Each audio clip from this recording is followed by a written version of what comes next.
नमस्कार साथियों, स्वागत है आपका अपने YouTube चैनल एग्रीकल्चर वारिस क्लब में। साथियों, 9 अगस्त को होने वाली AGTA की परीक्षा बिल्कुल सर पर है और समय है हमारे लिए एक एक नंबर को सहेजने का। कल के वीडियो में हम लोगों ने AGTA 2024 के प्रश्न संख्या 1 से लेकर के 20 तक के प्रश्नों का पूरा 360 डिग्री डीप एनालिसिस किया था, लेकिन अभी कहानी अधूरी है। आज की यह क्लास आपके सिलेक्शन की दिशा में बड़ा टर्निंग पॉइंट साबित होने जा रहा है, क्योंकि आज हम सॉल्व करने जा रहे हैं क्वेश्चन नंबर 21 से लेकर के 40 तक के वो सवाल जो आपकी परीक्षा का रुख बदल सकते हैं। आज का एनालिसिस भी उसी तरह 360 डिग्री अंदाज में होगा, जिसमें ना सिर्फ हम प्रश्न को देखेंगे और उसके सही उत्तर को, बल्कि उसके चारों विकल्पों का डिटेल एक्सप्लेनेशन भी करेंगे। PYQ में कौन से प्रश्न पूछे गए थे यह भी चर्चा करेंगे, साथ ही भविष्य में कौन से संभावित प्रश्न बन सकते हैं इस पर भी हम चर्चा करेंगे। यानी सिर्फ उत्तर नहीं जानेंगे, बल्कि उस प्रश्न के आसपास से बनने वाले हर संभावित फैक्ट का भी निचोड़ करेंगे, ताकि 9 अगस्त को एग्जाम हॉल में एक भी प्रश्न आपका गलत ना हो। एक और बात, आपकी रिवीजन की सहूलियत के लिए पूरी क्लास की PDF की लिंक जो है वो नीचे डिस्क्रिप्शन बॉक्स में दे दी गई है, जिसे आप डाउनलोड कर सकते हैं। लेकिन याद रखिएगा, PDF सिर्फ रिवीजन के लिए है।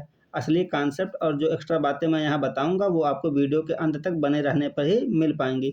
तो बिना एक भी सेकंड गंवाए अपनी पेन और कॉपी को उठाइए, वीडियो को आखिर तक पूरा देखिए और चलिए शुरू करते हैं आज का यह धमाकेदार सेशन। स्क्रीन पर आपके सामने 21वां प्रश्न दिया है, जो कार्बन क्रेडिट पहल से संबंधित प्रश्न पूछा गया था।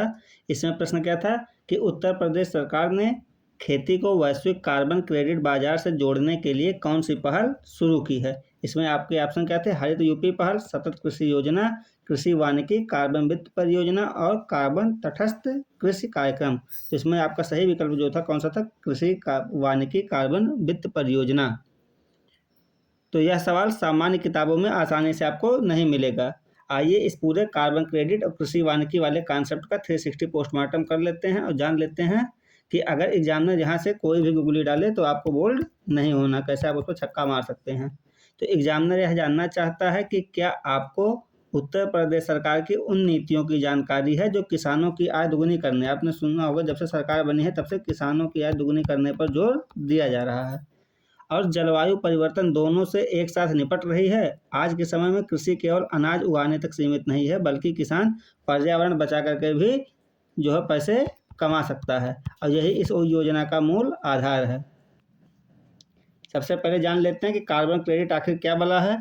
तो इसे आसान भाषा में समझने के लिए, जब कोई कंपनी बहुत ज़्यादा कार्बन डाइऑक्साइड फैलाती है तो उस पर पेनल्टी लगती है। इससे बचने के लिए वह कंपनी उन लोगों को पैसे देती है जो पर्यावरण से कार्बन डाइऑक्साइड को सोखने का काम कर रहे हैं। जैसे एक आदमी गंदगी फैला रहा है तो गंदगी फैलाता रहे, दूसरा उसको साफ करे, दूसरा तो साफ करने के बदले इस पहले वाले कंपनी से पैसा दे रहा है।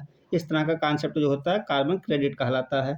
अच्छा, अगर पूछेगा कि एक कार्बन क्रेडिट किसके बराबर होता है, एक कार्बन क्रेडिट किसके बराबर होता है, तो ये होता है 1 टन कार्बन डाइऑक्साइड के बराबर। एक carbon credit 1 tonne carbon dioxide के बराबर होता है, जो वायुमंडल से कम की जाती है। अगर पूछेगा, PYQ में वैसे पूछा भी है कि कार्बन क्रेडिट की अवधारणा किस अंतर्राष्ट्रीय प्रोटोकॉल से आई थी, तो कार्बन क्रेडिट की अवधारणा किस प्रोटोकॉल से आई थी? क्योटो प्रोटोकॉल से आई थी। कब हुआ था? 1997 में हुआ था। अब कृषि वानिकी को ही क्यों शामिल किया गया है? तो धान या गेहूं की फसलें बहुत ज़्यादा कार्बन नहीं सोखती, लेकिन जब किसान अपने खेत की मेड़ या फसलों के बीच में पेड़ लगाते हैं तो वे पेड़ बड़ी मात्रा में कार्बन डाइऑक्साइड को सोख करके अपनी लकड़ी में जमा कर लेते हैं। तो फसलों के साथ साथ पेड़ लगाने की इसी वृद्धा को एग्रो फॉरेस्ट्री या कृषि वानिकी कहा जाता है। कृषि वानिकी आपके सिलेबस का भी हिस्सा है। अब देख लेते हैं कि उत्तर प्रदेश सरकार की यह परियोजना कैसे काम करती है। तो इस पहल के तहत जो किसान अपने खेतों में कृषि वानिकी अपनाएंगे, उनके द्वारा लगाए गए पेड़ों से सोखी गई कार्बन की गणना की जाएगी और इसके बदले उन्हें कार्बन क्रेडिट मिलेगा। किसानों को क्या मिलेगा? कार्बन क्रेडिट मिलेगा, जिन्हें वो वैश्विक बाजार में बड़ी कंपनियों को बेच करके अतिरिक्त नगद आय प्राप्त कर सकेंगे, यानी आम के आम गुठलियों के भी दाम। फसल भी मिलेगी, लकड़ी भी मिलेगी और पर्यावरण बचाने का पैसा भी अलग से मिलेगा। अन्य विकल्पों पर चर्चा कर लेते हैं कि हरित यूपी पहल क्या है। तो यह सरकार का एक सामान्य वृक्षारोपण अभियान है। जैसे हर साल 30 करोड़ से ज़्यादा पौधे लगाने का लक्ष्य, इस बार भी 35 करोड़ से ज़्यादा पौधे लगाए गए हैं 12 जुलाई को। सतत कृषि योजना जो दूसरा विकल्प है, यह मिट्टी और पानी बचाने से जुड़ी सामान्य योजना है। वहीं अगर कार्बन तटस्थ कृषि कार्यक्रम की बात करें तो उत्तर प्रदेश में विशेष रूप से कार्बन न्यूट्रल के नाम से कोई बड़ी कृषि योजना अभी लागू नहीं है। यह सिर्फ कंफ्यूज करने के लिए आपको विकल्प दिया गया था। तो अगर आपके सामने परीक्षा में कभी भी कार्बन क्रेडिट और खेती से जोड़ने वाला कोई भी सवाल आए तो हमेशा याद रखिएगा कि इसका सबसे बड़ा और व्यवहारिक जो साधन है वो कौन सा है, वो एग्रो फॉरेस्ट्री है। आप कमेंट करके बताइएगा कि एग्रो फॉरेस्ट्री जो है कृषि वानिकी कब से शुरू किया गया है। एग्रो फॉरेस्ट्री जो है वह कब से भारत में शुरू किया गया है, आप कमेंट करके इसका जवाब दीजिएगा। बढ़ते अपने अगले प्रश्न की ओर। यहाँ पर देखिए कार्बन क्रेडिट और कृषि वानिकी से संबंधित फैक्ट्स मैंने लिख करके दे दिया है। हमारा अगला प्रश्न जो है वह किससे संबंधित है, वह रेशम मतलब शहतूत रेशम उत्पादन से संबंधित है। प्रश्न पढ़ लेते हैं। 22वां प्रश्न क्या है कि कौन सी रेशम कीट प्रजाति शहतूत रेशम का उत्पादन करती है और भारत में वाणिज्यिक रेशम उत्पादन के लिए उसका बड़े पैमाने पर कीट पालन किया जाता है। तो आपके सामने ऑप्शंस क्या थे, एंथेरिया माइलिटा, बाम्बिक्स मोरी, फिलोसामिया रिसिनी और एंथेसिया अस्मेंसिस। तो आपका जो सही विकल्प हो जाएगा वो क्या हो जाएगा, बाम्बिक्स मोरी हो जाएगा। अब रेशम और रेशम कीट पालन के पूरे टॉपिक को हम देख लेते हैं इसका अच्छे से डिटेल। तो यह भारत के लिए गर्व की बात है कि भारत दुनिया का एकमात्र ऐसा देश है जहां वाणिज्यिक रूप से रेशम की सभी 5 किस्में पाई जाती हैं। रेशम की कौन कौन सी किस्में पाई जाती हैं, सभी 5। पहला शहतूत रेशम जिसे मलबरी सिल्क भी कहते हैं, पहला कौन सा है, शहतूत रेशम। दूसरा कौन सा है, टसर रेशम। तीसरा है ओक टसर रेशम। चौथा होता है एरी रेशम। चौथा कौन सा है, एरी रेशम। और पांचवा होता है मूंगा रेशम। पांचवा क्या होता है, मूंगा रेशम। तो ये 4 तो कई जगह पाए जाते हैं, लेकिन जो पांचवा मूंगा रेशम है वह सिर्फ भारत में ही पाया जाता है। ये आपके जानने के लिए एक फैक्ट है। बात करते हैं भारत में व्यावसायिक और प्राकृतिक रूप से रेशम की कुल 5 किस्में पाई जाती हैं। हम 5 किस्मों पर चर्चा कर लेते हैं। सबसे पहले बात करते हैं शहतूत रेशम की। तो शहतूत रेशम देश में सबसे अधिक मात्रा में उत्पादित होने वाला रेशम है। यह शहतूत के पत्तों पर पलने वाले कीटों से मिलता है। कर्नाटक, आंध्र प्रदेश, तमिलनाडु इसके प्रमुख उत्पादक राज्य हैं। वहीं दूसरा जो प्रकार हमारा टसर रेशम, इसे टसर या कोसा सिल्क भी कहते हैं। कौन सा सिल्क, कोसा सिल्क भी कहते हैं। यह वनों में अर्जुन और आसन, किसके पेड़ पर, अर्जुन और आसन के पेड़ों पर पाया जाता है, पाए जाने वाले कीटों से बनता है। और इसके उत्पादन की बात करें तो टसर रेशम जो है वो झारखंड, छत्तीसगढ़, उड़ीसा इसके प्रमुख केंद्र हैं। तीसरा है ओक टसर। तीसरा कौन सा टाइप है, ओक टसर रेशम। तो यह टसर रेशम की ही एक अन्य बेहतरीन किस्म है। यह ओक के पेड़ों पर पलने वाले कीटों द्वारा बनाई जाती है। वहीं चौथा हमारा प्रकार है एरी रेशम। चौथा प्रकार कौन सा है, एरी सिल्क। एरी सिल्क क्या होता है कि इसे अहिंसा सिल्क या पीस सिल्क भी कहते हैं। अहिंसा वाला या पीस सिल्क भी कहते हैं। पीस सिल्क इसे क्यों कहते हैं, क्योंकि इसमें कीड़ों को नुकसान पहुंचाए बिना रेशम निकाला जाता है। यह पूर्वोत्तर के राज्यों और असम में ज़्यादा मिलता है। और हमारा जो सबसे विशिष्ट किस्म है 5वां मूंगा रेशम। तो यह प्राकृतिक सुनहरे पीले रंग का बेहद चमकीला मजबूत रेशा होता है। कौन सा, मूंगा सिल्क। यह केवल आसाम और उसके आसपास के क्षेत्रों में ही पाया जाता है, तो इसे आप याद रखिएगा। अगर शहतूत रेशम की बात करें तो भारत में कुल रेशम का लगभग 70 से 80% हिस्सा शहतूत रेशम ही है। और इसके उत्पादन में कर्नाटक जो है पूरे भारत में नंबर 1 है। वहीं जो कोसा सिल्क या कोसा रेशम, टसर रेशम होता है, इसमें झारखंड और छत्तीसगढ़ सबसे आगे आते हैं। याद रखिएगा कि ओक टसर के लिए एंथेरिया प्रोइली कीट का इस्तेमाल होता है। ओक के लिए किसका इस्तेमाल होता है, एंथेरिया प्रोइली कीट का इस्तेमाल होता है। वहीं अगर एरी रेशम की बात करें तो यह अरंडी की पत्तियों मतलब कैस्टर की जो पत्तियां होती हैं उन पर पाया जाता है। इसे अहिंसा सिल्क भी कहते हैं। मूंगा रेशम की बात करें तो यह असम का जीआई टैग भी से मिला हुआ, किसको, मूंगा रेशम को। अन्य कुछ फैक्ट की बात कर लेते हैं रेशम से संबंधित। तो रेशम का जो वाणिज्यिक पालन होता है उसे सेरीकल्चर के नाम से जानते हैं। किस नाम से जानते हैं? सेरीकल्चर से। और रेशम उत्पादन में चीन के बाद भारत का दूसरा स्थान है। और केंद्रीय रेशम बोर्ड की बात करें, CSB, सेंट्रल सिल्क बोर्ड, तो परीक्षा में अक्सर इसका मुख्यालय पूछा जाता है। तो इसकी स्थापना 1948 में हुई थी और उसका मुख्यालय बेंगलुरु में है। कहाँ पर इसका मुख्यालय? बेंगलुरु में, कर्नाटक में स्थित है। तो इस तरह से हमने रेशम उत्पादन के पूरे चैप्टर को पढ़ लिया है। अब चाहे वह रेशम का भोजन पूछे, मूंगा रेशम पूछे या राज्य पूछे, आपका एक भी क्वेश्चन गलत नहीं होगा। तो इसी शानदार ऊर्जा फोकस को बनाए रखते हुए बढ़ते अपने अगले प्रश्न की ओर। यहाँ पर देखिए आपको इसके बारे में दे दिया है। हमारा अगला 23वां प्रश्न है मृदा एवं जल संरक्षण से संबंधित टॉपिक से। तो अब हम जिस प्रश्न का एनालिसिस करेंगे वो कौन सा है? सॉइल एंड वाटर कंजर्वेशन का एक महत्वपूर्ण प्रैक्टिकल टॉपिक है। तो आप प्रश्न को बहुत ध्यान से देखिए। प्रश्न क्या है कि मृदा एवं जल संरक्षण में कौन सी मौलिक दृष्टिकोण अपनाया जाता है जहां रिज टू वैली उपाय वन रोपण और स्वस्थानीय जल संरक्षण को सम्मिलित करते हैं? तो कौन सा? Ridge to valley. आपके ऑप्शन क्या क्या हैं? ब्लॉक प्लांटेशन विधि, मोनोक्रॉपिंग बेसिन, वाटरशेड दृष्टिकोण और बारहमासी फरो सिंचाई। तो आपका सही उत्तर क्या हो जाएगा? वाटरशेड दृष्टिकोण। अब इसको हम देख लेते हैं कि ये क्या क्या होता है। तो सबसे पहले एग्जामिनर ने एक तकनीकी शब्द का इस्तेमाल किया, कौन सा? Ridge to valley. इसको समझ लेते हैं कि होता क्या है। रिज का मतलब होता है पहाड़ी या ढलान का सबसे ऊपरी हिस्सा, मतलब चोटी जो होता है उसे रिज कहते हैं। और वैली क्या होता है? वैली का मतलब होता है ढलान का सबसे निचला हिस्सा जो घाटी या प्लेन होता है। तो वाटरशेड प्रबंधन का सबसे बड़ा नियम यह है कि पानी को रोकने और मिट्टी को बचाने का काम हमेशा ऊपर से नीचे की तरफ किया जाना चाहिए। इसको याद रखिएगा कि वाटरशेड का ये एकदम मेन नियम है कि हमेशा पानी को रोकने और मिट्टी को बचाने का काम ऊपर से नीचे की ओर ही किया जाता है। कहाँ से? ऊपर से नीचे की ओर।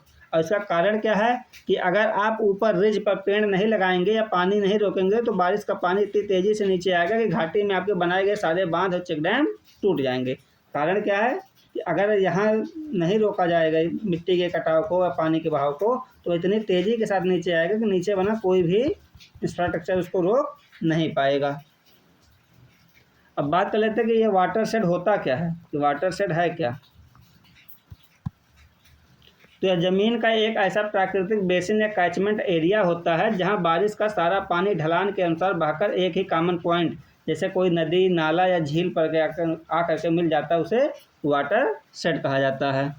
तो भारत सरकार के आधिकारिक स्रोतों जैसे कि वाटरशेड एटलस ऑफ इंडिया या भूमि संसाधन विभाग के अनुसार भारत को विभिन्न व्यवस्थित जल संभरण या जल संभर क्षेत्रों में वर्गीकृत किया गया है। और आधिकारिक भौगोलिक वर्गीकरण की बात करें तो भारत सरकार द्वारा पूरे देश के जल प्रवाह तंत्र को पदानुक्रम मतलब स्ट्रीम हायरार्की के अनुसार 3257 आधिकारिक वाटरशेड में विभाजित किया गया है। अगर ये पूछता है कितने में, तो 3257। अगर पूछेगा रिवर रिसोर्स रीजन कितने हैं, तो 6 हैं। रिवर रिसोर्स रीजन कितने हैं भारत में? 6 हैं। अगर बेसिन की बात करेगा तो कुल 35 बेसिन हैं, जैसे गंगा बेसिन है, ब्रह्मपुत्र बेसिन है, इस तरह से टोटल 35 बेसिन हैं। कैचमेंट की बात करेगा तो टोटल 112 कैचमेंट एरिया हैं। और सब कैचमेंट की बात करेगा तो 550 सब कैचमेंट हैं। और वाटरशेड की बात किया तो टोटल 3257 वाटरशेड हैं। इसका मैं PDF में फ़ोटो के फॉर्मेट में आपको दे दूंगा, तो आप वहाँ से इसे नोट भी कर सकते हैं। अब बात कर लेते हैं आकार के आधार पर वाटरशेड के प्रकार कौन कौन से होते हैं। ये भी काफ़ी पूछा गया क्वेश्चन है।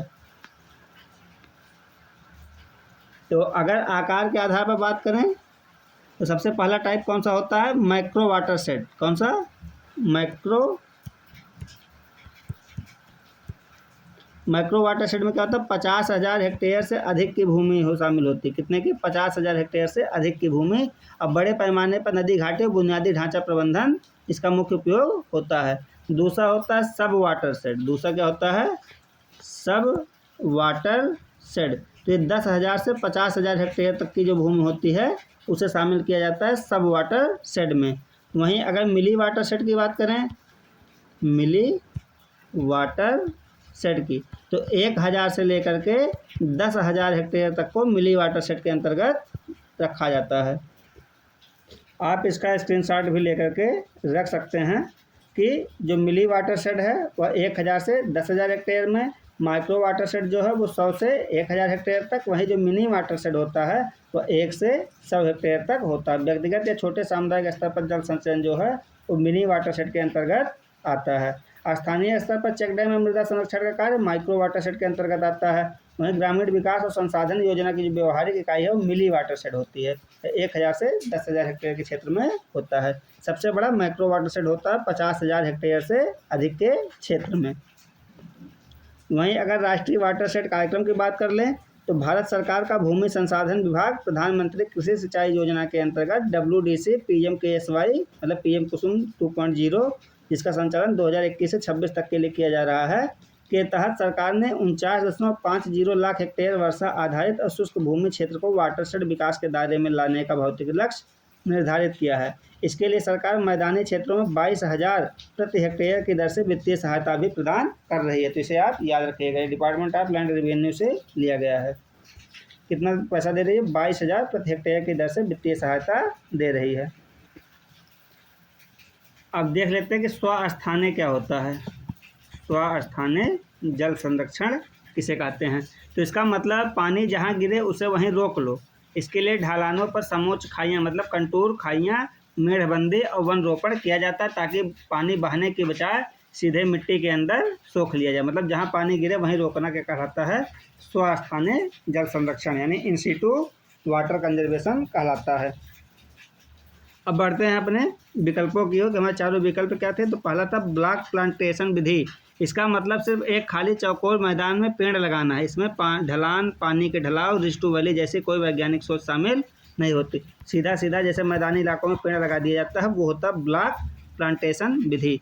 दूसरा मोनोक्रॉपिक बेसिन। ये क्या होता है? जब एक ही फसल को बार बार उगाना जाता है तो मृदा संरक्षण के बिल्कुल खिलाफ, इससे मिट्टी की उर्वरता खत्म हो जाती है। तो हमारा ये दोनों विकल्प अपने आप गलत हो जाता है। हमारा जो चौथा विकल्प था 12मासी फलो सिंचाई, तो यह खेतों में पानी देने की एक विधि है, बारिश के पानी को बचाने का तरीका नहीं है। अगर कुछ सरकारी योजनाओं की बात कर लें, कौन कौन सी सरकारी योजनाएं वाटरशेड से संबंधित हैं, तो हम यहाँ देख लेते हैं। सबसे पहली योजना कौन सी है? PMKSY, प्रधानमंत्री कृषि सिंचाई योजना। ये क्या होता है कि वर्ष 2015 में शुरू किया गया था। कब शुरू किया गया था? 2015 में शुरू किया गया है योजना।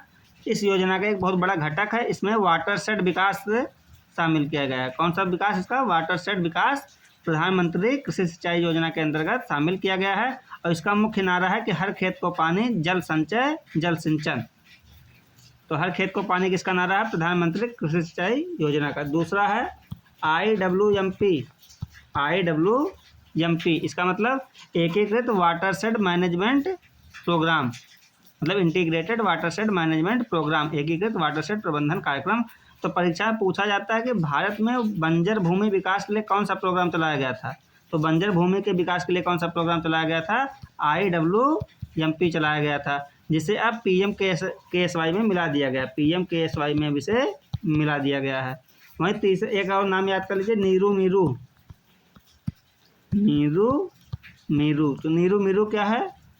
यह भी वाटरशेड और जल संरक्षण से जुड़ा एक प्रसिद्ध अभियान है जिसे आंध्र प्रदेश में चलाया गया था। परीक्षा में अक्सर मैचिंग में नीरू मीरू पूछ लिया जाता है। तो इस प्रकार से हमने एक ही सवाल के माध्यम से वाटरशेड, रिस्ट टू वैली, स्वस्थानीय जल संरक्षण आदि सभी टॉपिक को देख लिया है। अब बढ़ते हैं अपने अगले क्वेश्चन की ओर। हमारा अगला प्रश्न फसल बीमा योजना से संबंधित था और यह कृषि की योजनाओं का किंग क्वेश्चन माना जाता है। यह जो कि प्रश्न है, या कृषि की जितनी भी योजनाएं वाले प्रश्न आते हैं उनमें किंग माना जाता है। प्रश्न क्या है कि निम्नलिखित में से कौन सी योजना प्राकृतिक आपदाओं, कीटों और बीमारियों से होने वाले नुकसान के खिलाफ किसानों को किफ़ायती फसल और बीमा प्रदान करने पर केंद्रित है? पहला ऑप्शन मृदा स्वास्थ्य कार्ड, दूसरा है परंपरागत कृषि विकास योजना, तीसरा प्रधानमंत्री फसल बीमा योजना, चौथा राष्ट्रीय कृषि विकास योजना। इसमें हमारा सही विकल्प क्या है? प्रधानमंत्री फसल बीमा योजना। अब प्रधानमंत्री फसल बीमा योजना के बारे में फैक्ट देख लेते हैं। तो यह 18 फरवरी 2016 से मध्य प्रदेश के सीहोर से लॉन्च किया गया था। कहाँ से? सीहोर, मध्य प्रदेश से। इसे खरीफ 2016 के मौसम में लागू किया गया था। इसने पुरानी योजनाएं जो NAIS और MNAIS को रिप्लेस किया था, ताकि किसानों को सबसे कम प्रीमियम पर बेहतरीन बीमा कवर मिल सके। अगर PYQ की बात करें तो इसकी प्रीमियम दरें कई बार पूछी जाती हैं। जो खरीफ के लिए कितना होता है, खरीफ के लिए 2%, रबी के लिए 1.5% और जो बागवानी फसलें हैं या वाणिज्यिक फसलें हैं उनके लिए 5% होता है। एग्जामिनर ने जो बाकी विकल्प दिए हैं वो भी बहुत महत्वपूर्ण योजना है, तो आइए उनका भी कुछ रिवीजन कर लेते हैं। पहला है मृदा स्वास्थ्य कार्ड। तो मृदा स्वास्थ्य कार्ड की शुरुआत 19 फरवरी 2015 कब 19 फरवरी 2015 को सूरतगढ़ राजस्थान से किया गया था। अगर परीक्षा में इसका टैगलाइन पूछा जाता है तो इसका टैगलाइन है स्वस्थ धरा खेत हरा। क्या है इसका टैगलाइन? स्वस्थ धरा खेत हरा। और इसका कार्य क्या है कि मिट्टी की जांच करके किसानों को बताया जाता है कि उनके खेत में किस पोषक तत्व की कमी है, और इसमें कुल कितने पैरामीटर चेक होते हैं, तो 12 पैरामीटर चेक होते हैं। इसका बीमा से कोई लेना देना नहीं है। अगला हमारा परंपरागत कृषि विकास योजना। तो यह योजना देश में ऑर्गेनिक फार्मिंग को बढ़ावा देने के लिए, किसको बढ़ावा देने के लिए? ऑर्गेनिक फार्मिंग को बढ़ावा देने के लिए 2015 में शुरू किया गया था। इसमें किसानों को क्लस्टर बना करके रासायनिक खादों के बिना खेती करने के लिए आर्थिक मदद दी जाती है।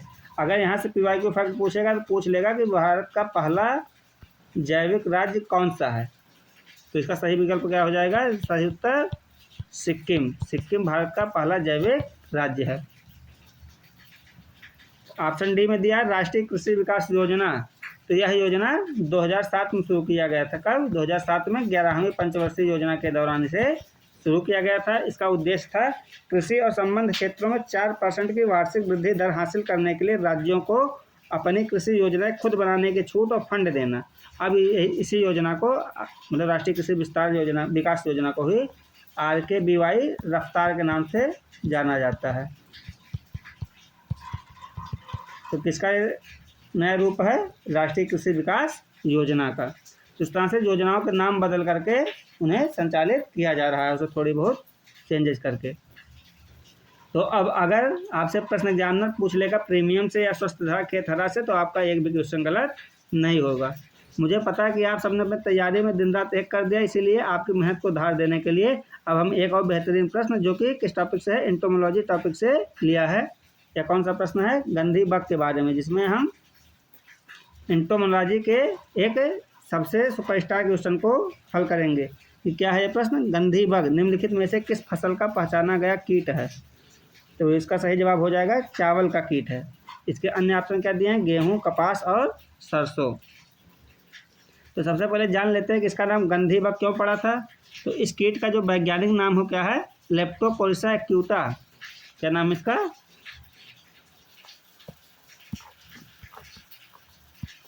लेप्टोकोरिसा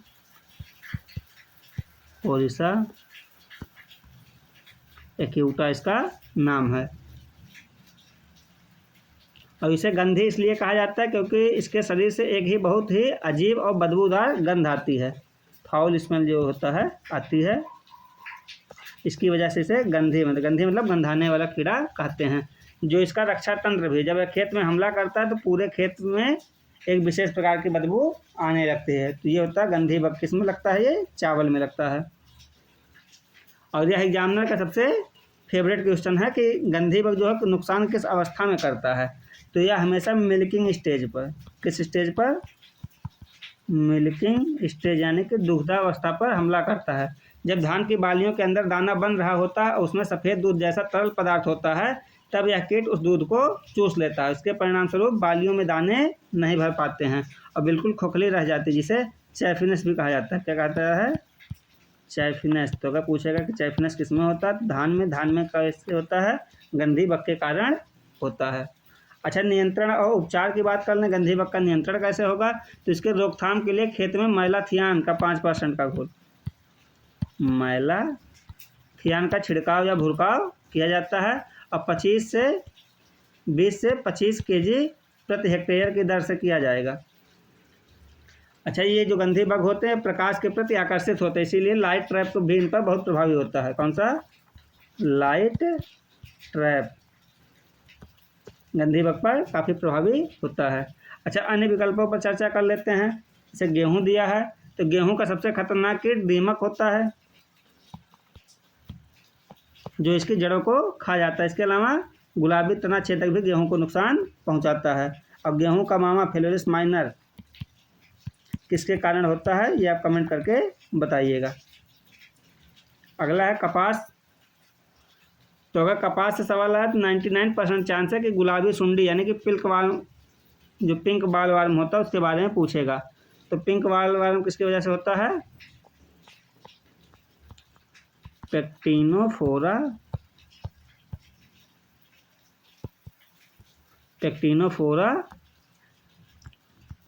गॉसिपिला की वजह से होता है। यह कपास के टिंडों को खाकर अंदर से खोखला कर देती है। इसके अलावा जो सफ़ेद मक्खी होती है, वाइट फ्लाई, वह भी कपास का एक मुख्य कीट है। बात करते हैं सरसों की। सरसों का सबसे बड़ा दुश्मन माहू या चेपा होता है, माहू या चेपा, मस्टर्ड एफिड जिसे कहते हैं। यह पत्तियों और फलियों का रस चूसता है। तो इसका जो वैज्ञानिक नाम क्या है, लिफाफिस एरिसिमी। एक और प्रसिद्ध कीट है जो सरसों में लगता है, कौन सा, पेंटेड बग। कौन सा, पेंटेड बग, जो कटाई के समय भारी नुकसान करता है। तो चूंकि प्रश्न जो है वह चावल का था, तो इसके दो और बड़े दुश्मनों को हम जान लेते हैं कि चावल की खेती में और कौन कौन से दो प्रमुख कीट लगते हैं। तो एक होता है पीला छेदक, येलो स्टेम बोरर। यह धान के तने में घुस जाता है जिससे बीज का मुख्य तना सूख जाता है और डेड हर्ट बन जाता है। बालियां सफ़ेद होकर के सूख जाते हैं जिसे वाइट ईयर हेड भी कहा जाता है। कौन सा, वाइट ईयर हेड। इसके अलावा भूरा फुदका धान में लगता है, भूरा फुदका, जिसे ब्राउन प्लांट हापर भी कहते हैं। क्या कहते हैं, ब्राउन प्लांट हापर। यह रस चूसकर धान के पौधों को सुखा देता है जिससे खेत में गोल गोल पैच बन जाते हैं जैसे किसी ने आग लगा दी हो। इसे हापर वर्ण भी कहा जाता है। बढ़ते अपने अगले क्वेश्चन की ओर। यहाँ पर देखिए मैंने आपको लिख करके दे दिया है।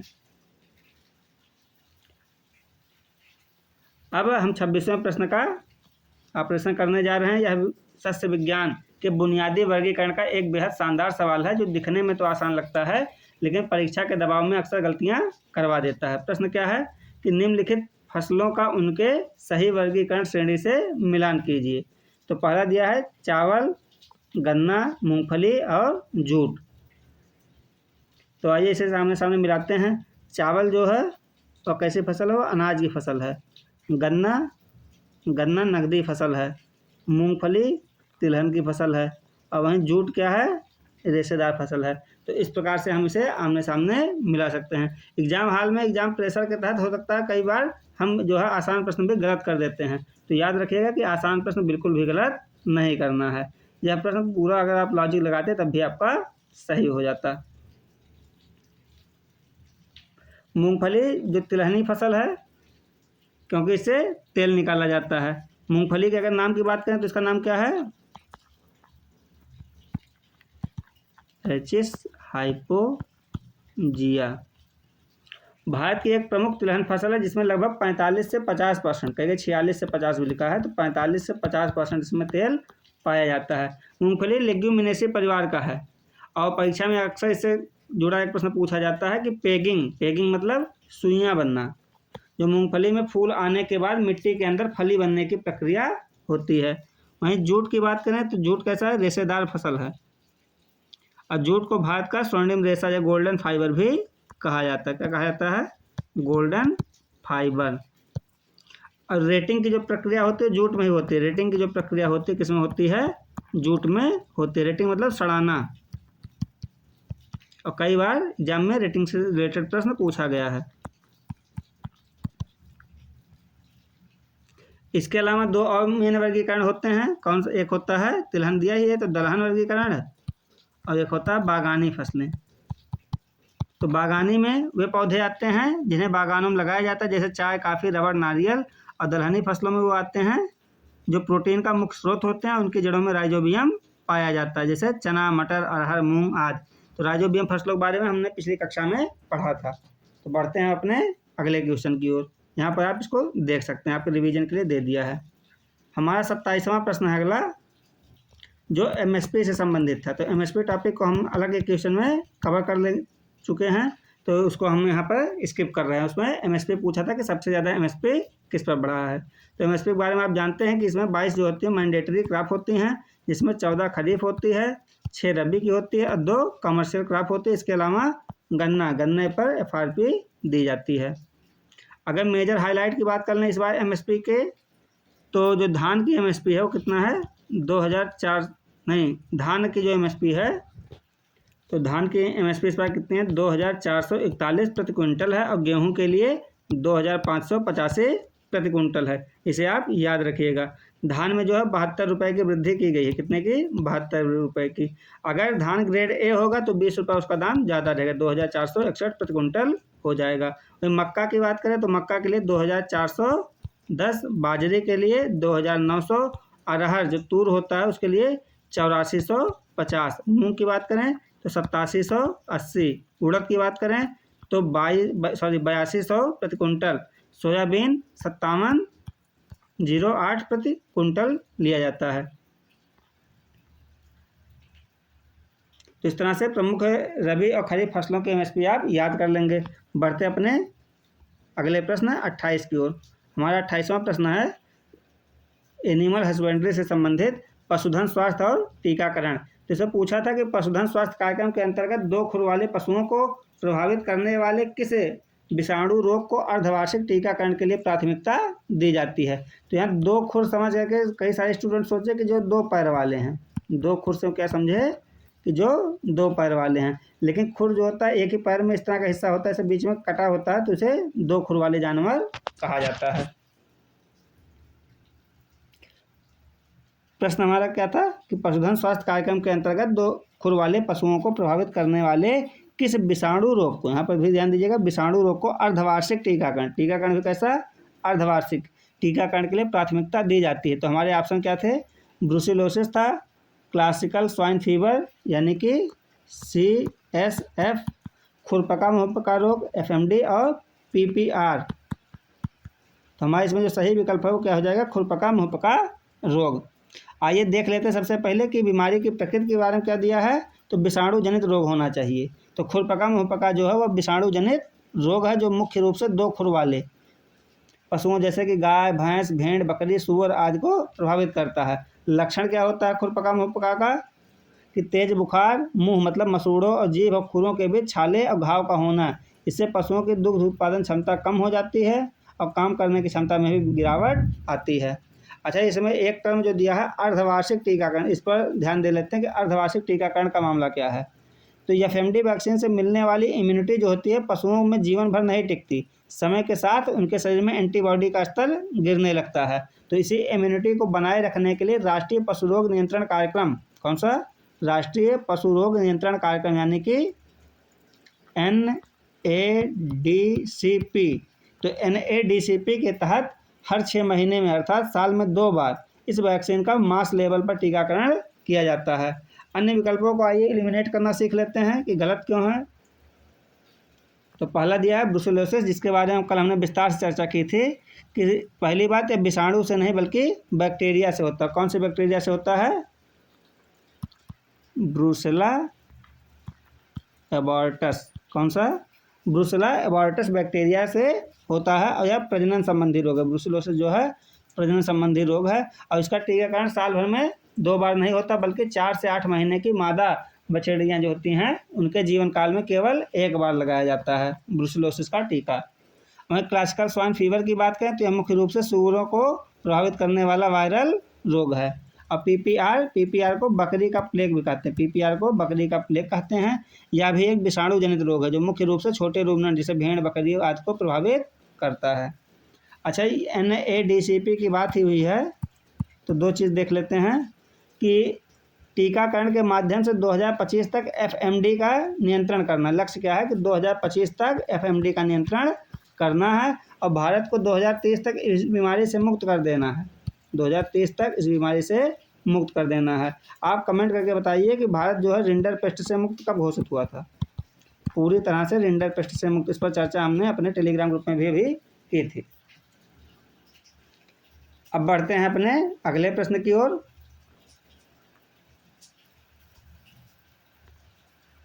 हमारा अगला प्रश्न मोटे अनाज से संबंधित है, जो कि कृषि करंट अफेयर और वैश्विक मंच पर भारत की उपलब्धियों का प्रतीक है। कौन सा? मोटा अनाज, या इसे श्री अन्न भी कहा जाता है।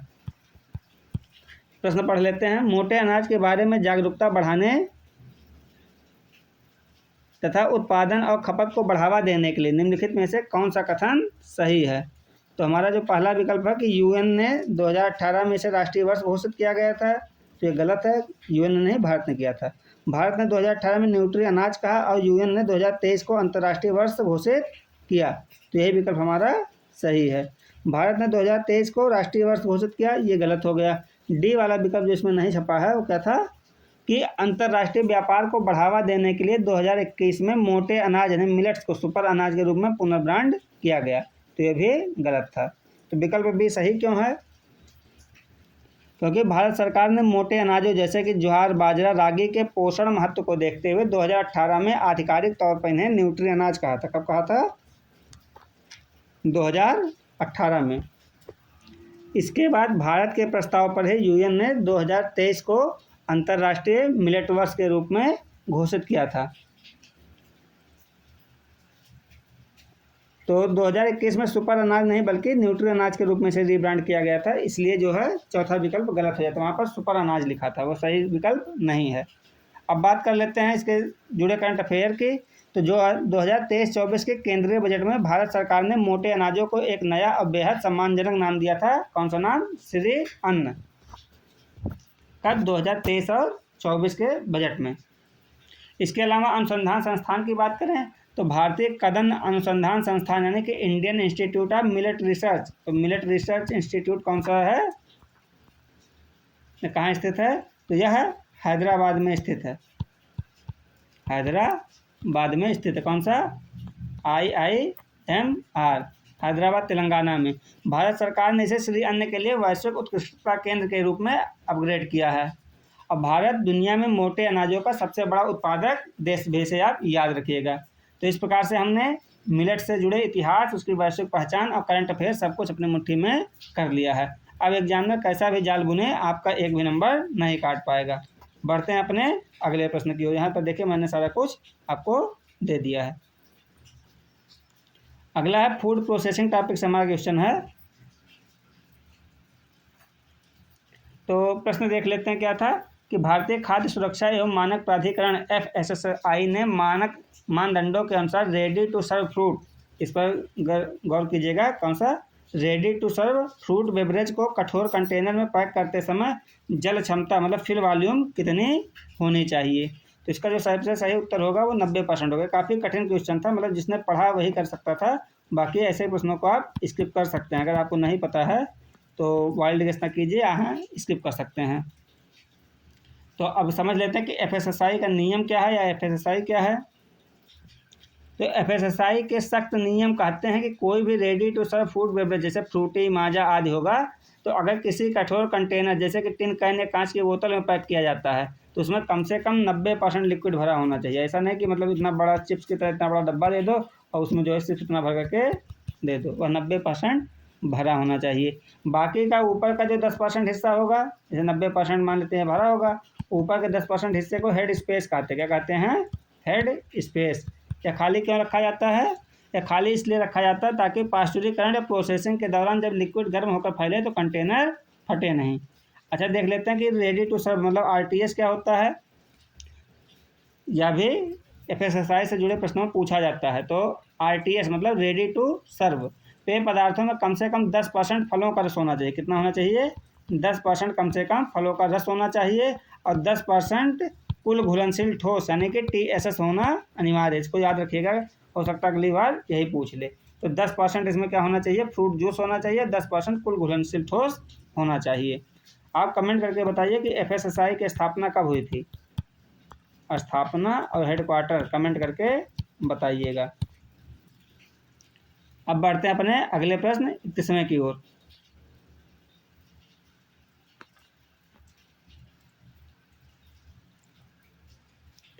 इक्कीसवां प्रश्न क्या है कि निम्नलिखित में से कौन सा फसल अपनी नाइट्रोजन स्थिरीकरण क्षमता के लिए जाना जाता है और फसल चक्र में उपयोग की जाती है? तो कौन सी ऐसी फसल है?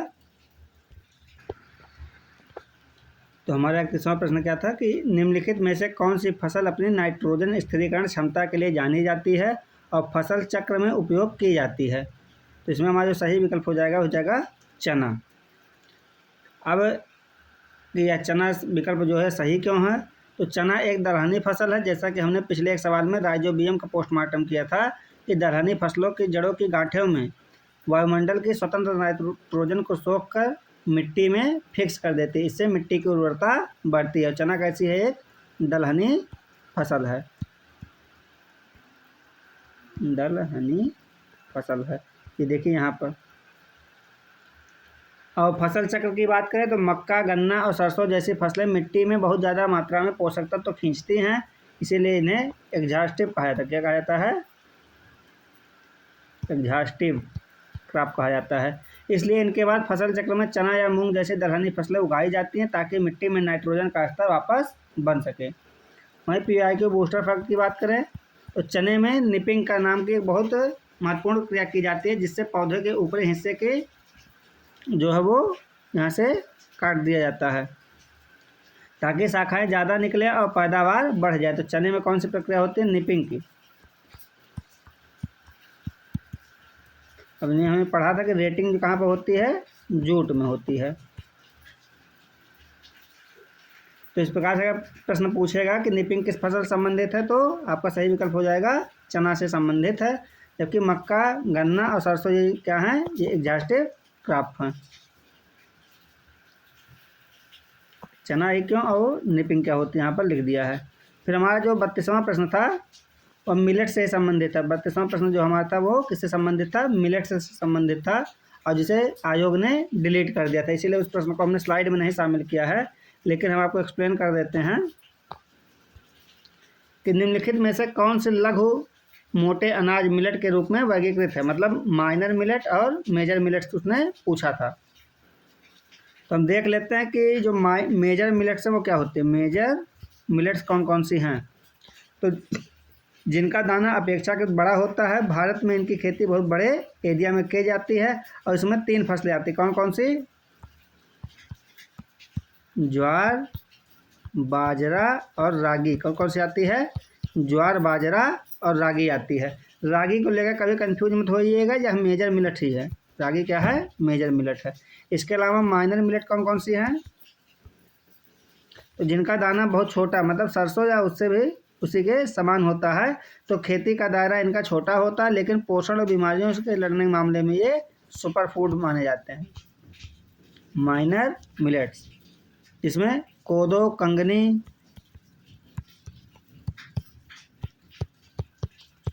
कुटकी को लिटिल मिलेट कहते हैं, कंगनी को फॉक्सटेल मिलेट कहते हैं, सावा जिसे बार्नयार्ड मिलेट कहते हैं, सबसे तेज़ी से पकने वाली फसल है।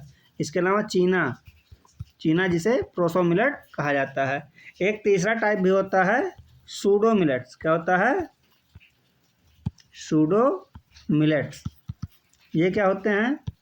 ये वो फसलें हैं जो वास्तव में घास कुल की नहीं हैं, लेकिन इनके दानों का उपयोग बिल्कुल अनाज की तरह किया जाता है। विशेष करके व्रत या जो व्रत होता है उसमें किया जाता है ना, व्रत और उपवास में किया जाता है। तो कौन कौन से होते हैं? एक होता है कुट्टू और एक होता है चौलाई। कुट्टू को बकवीट कहा जाता है। क्या कहा जाता है? बकवीट कहा जाता है। वहीं चौलाई को अमरनाथ अमरैंथ कहते हैं। अमरैंथ, और या तो इसे राजगीरा भी कहते हैं। चौलाई को राजगीरा भी कहा जाता है। तो अगर अब 9 अगस्त को होने वाले पेपर में आपसे दोबारा घुमा कर पूछा जाता है, तो आपको बिल्कुल स्पष्ट रहना कि ज्वार, बाजरा, रागी को मेजर में रखना है, बाकी सभी छोटे दाने वाले को माइनर में रखना है। चलिए बढ़ते अपने अगले प्रश्न की ओर। हमारा अगला प्रश्न जो था वो एनिमल हस्बेंड्री टॉपिक के पशु चिकित्सा विज्ञान से लिया गया था। इसमें मास्टिटिस रोग पूछा गया था। कौन सा रोग? मास्टिटिस। हमने कल वाली सेशन में पशु और उससे संबंधित सारे रोगों को एक साथ कंप्लीट करा दिया था, लेकिन यहाँ पर हम इसे देख लेते हैं कि प्रश्न क्या है। गायें स्तनपान के किस चरण में स्तन शोथ के प्रति सर्वाधिक संवेदनशील होती हैं? तो हम सबसे पहले देख लेते हैं कि इसमें सही विकल्प कौन है। तो यह है संक्रमण काल, मतलब बछड़े के जन्म के समय का जो संक्रमण काल होता है उस समय ये मास्टिटिस के प्रति सर्वाधिक संवेदनशील होती हैं। अब देख लेते हैं मास्टिटिस और थनैला रोग होता क्या है। मास्टिटिस जिसे थनैला रोग भी कहते हैं। तो हमने पिछली क्लास में डिस्कस किया था कि थनैला रोग की जांच के लिए स्ट्रिप कप टेस्ट, कौन सा, अगर आप याद कर पा रहे होंगे कल मैंने बताया था, स्ट्रिप कप टेस्ट किया जाता है। यह जो आयन का एक भयंकर जीवाणु संक्रमण होता है, आयन मतलब अडर, और संक्रमण काल ही में ही क्यों दिक्कत करता है, जब गाय बछड़े को जन्म देने वाली होती है, यानी ब्याहने के 3 हफ्ते से लेकर के 3 हफ्ते बाद तक का समय, तो उसके शरीर में भारी स्ट्रेस होता है। इस दौरान गाय का इम्यून सिस्टम बहुत कमज़ोर हो जाता है। दूध उतारने वाले हार्मोन, तो दूध उतारने वाला हार्मोन कौन सा, ऑक्सीटोसिन, ऑक्सीटोसिन के कारण थन के छिद्र जो होते हैं खुल जाते हैं। इसी समय बैक्टीरिया जो है सबसे आसानी से थन के अंदर प्रवेश करके स्तनशोथ फैलाते हैं, मतलब मास्टिटिस को फैला देते हैं।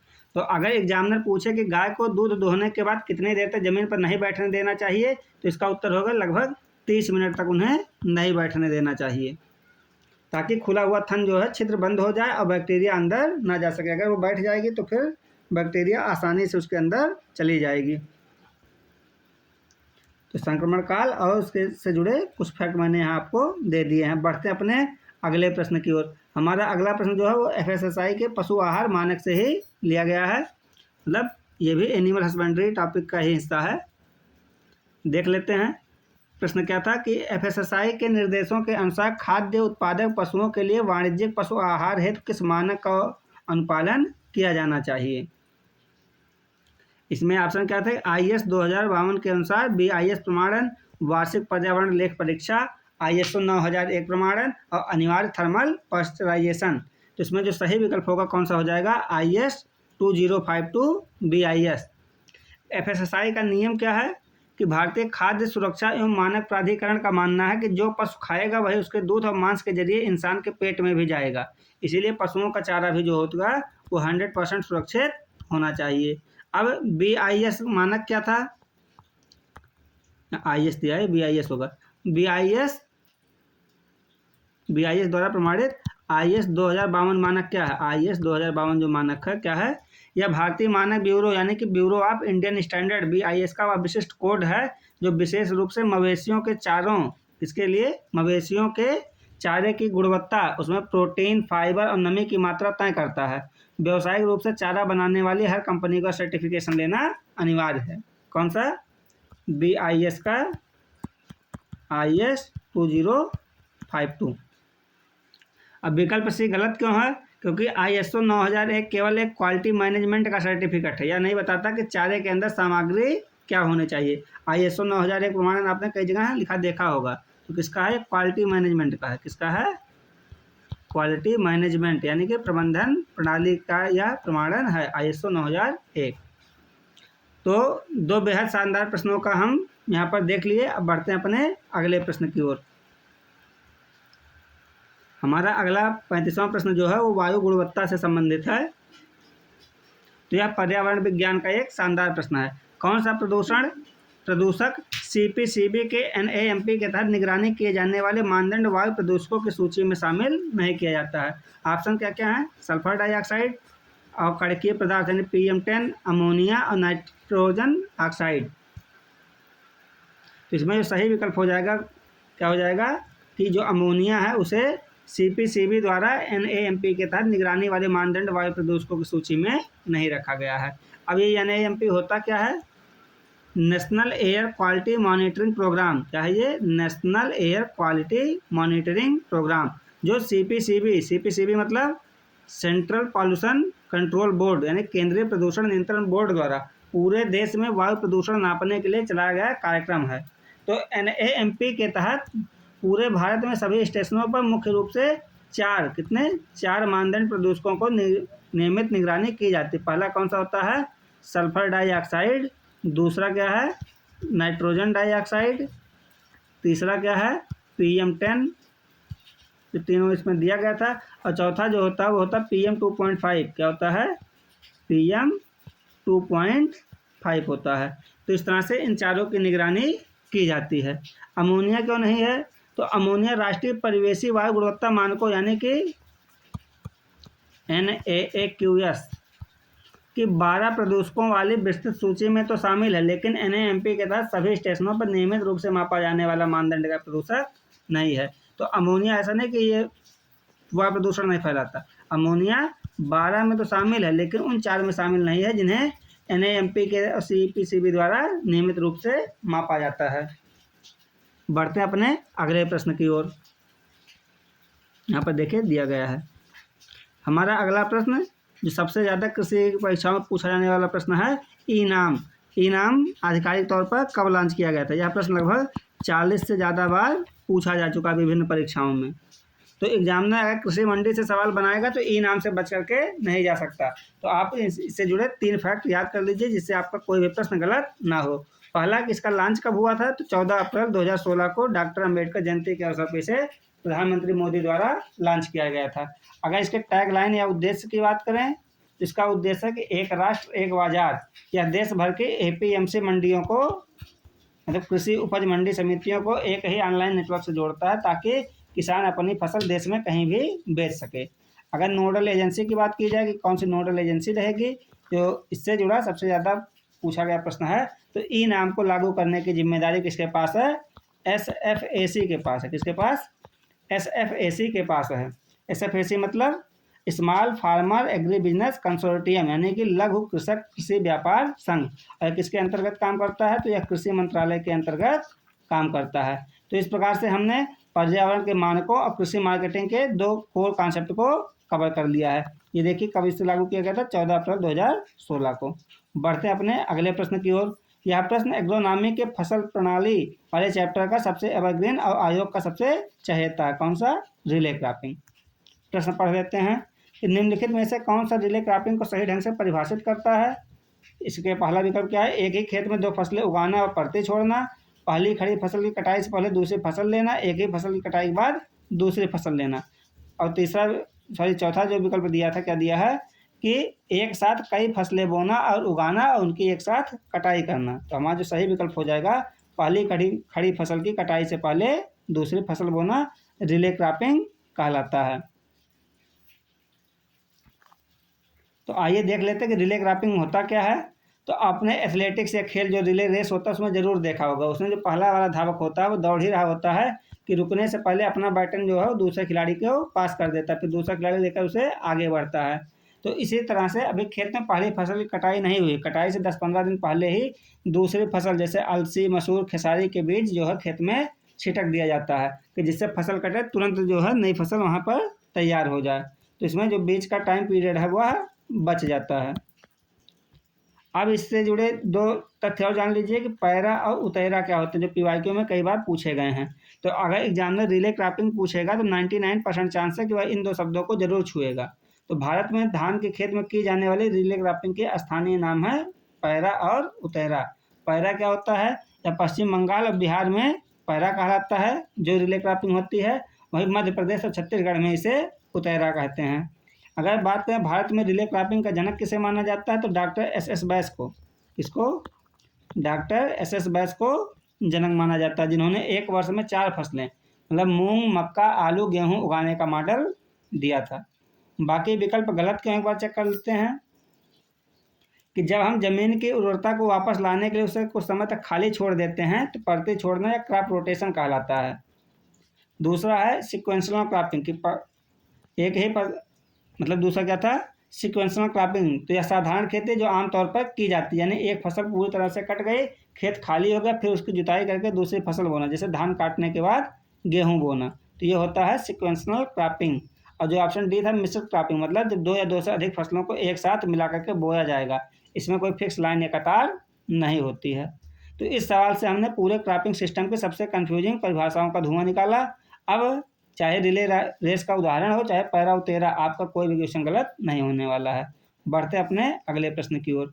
हमारा अगला प्रश्न एग्रीकल्चर एक्सटेंशन से लिया गया है जो कि उसके इतिहास से संबंधित है। और यह कृषि विस्तार का जो है एक महत्वपूर्ण टॉपिक है जिससे आयोग हमेशा सवाल बनाता रहता है। प्रश्न पढ़ लेते हैं। किस अधिनियम ने सहकारी विस्तार सेवा की स्थापना का मार्ग प्रशस्त किया था?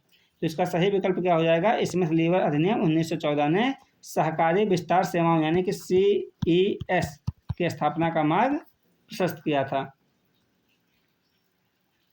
तो अब चलिए भारत की सभी प्रमुख किसान विस्तार अधिनियमों पर का एक बार 360 एनालिसिस कर लेते हैं कि भारत में कौन कौन से कृषि विस्तार अधिनियम लागू किए गए हैं। और ये तीनों अधिनियम जो हैं अन्य तीनों इसमें वह अमेरिकी कृषि इतिहास के मील के पत्थर हैं और भारत के जो कृषि विश्वविद्यालय हैं उनकी नींव भी इन्हीं के आधार पर पड़ी है। इसीलिए जो है इनका भी अध्ययन हम हिंदुस्तान में करते हैं, वरना क्या जरूरत थी कि हम अमेरिका के अधिनियमों का अध्ययन करें। तो देख लेते हैं अन्य विकल्प। हैच अधिनियम 1887, जब कॉलेज बन गए तो रिसर्च की ज़रूरत पड़ी। इस अधिनियम ने हर लैंड ग्रांट कॉलेज के साथ एक कृषि प्रयोग स्टेशन मतलब कि एग्रीकल्चर एक्सपेरिमेंट स्टेशन की स्थापना की। किसकी स्थापना, एग्रीकल्चर एक्सपेरिमेंट स्टेशन की स्थापना की, ताकि खेती की नई तकनीकों पर रिसर्च किया जा सके। कौन सा, हैच अधिनियम। अगर मॉरिल अधिनियम की बात करें 1862 की, तो यह सबसे पहला कदम था। इस अधिनियम के तहत अमेरिका में कृषि और यांत्रिक शिक्षा को बढ़ावा देने के लिए राज्यों को सरकारी जमीन दी गई ताकि वे कॉलेज खोल सकें। इन्हें लैंड ग्रांट कॉलेज कहा गया। क्या कहा गया, मॉरिल अधिनियम के तहत लैंड ग्रांट कॉलेज कहा गया। और भारत का पहला कृषि विश्वविद्यालय पंतनगर भी इसी मॉडल पर आधारित है। मॉरिल अधिनियम 1862 के लैंड ग्रांट कॉलेज पर। अब बात कर लेते हैं जो हमारा चौथा विकल्प इसमें दिया है, कृषि समायोजन अधिनियम। ये क्या होता है, जब अमेरिका में महामंदी मतलब कि ग्रेट रिसेशन आया था, डिप्रेशन आया था, तो इसका विस्तार शिक्षा से कम बल्कि किसानों को सब्सिडी देकर कृषि उत्पादन को नियंत्रित करने से था। किसानों को सब्सिडी दिया जाए जिससे वहाँ पर उत्पादन बढ़ाया जा सके। तो ये था कृषि समायोजन अधिनियम। और स्मिथ लीवर अधिनियम की बात करें, जो हमारा सही उत्तर है कि जब रिसर्च हो जाएगा तो उसे किसानों तक पहुँचाएगा कौन, इसके लिए सहकारी विस्तार सेवा की शुरुआत की गई थी स्मिथ लीवर अधिनियम के तहत। इसका मुख्य काम था कि विश्वविद्यालयों की रिसर्च को सीधे खेतों और किसानों तक पहुंचाना। तो ये थे अमेरिका के अधिनियम। अगर हम भारत की बात करें तो आयोग अगर भारतीय एक्सटेंशन कार्यक्रमों से सवाल बनाएगा तो मैं कुछ आपको बता दे रहा हूँ, उससे जो बाहर नहीं जाएगा। पहला है इटावा पायलट प्रोजेक्ट। पहला क्या है, इटावा पायलट प्रोजेक्ट, जो 1948 में अल्फ्रेड मेयर द्वारा इटावा में शुरू किया गया था और यह भारत में ग्रामीण विकास का पहला सफल मॉडल था। कौन सा, इटावा पायलट प्रोजेक्ट, अल्बर्ट मायर के द्वारा। दूसरा है CDP। CDP मतलब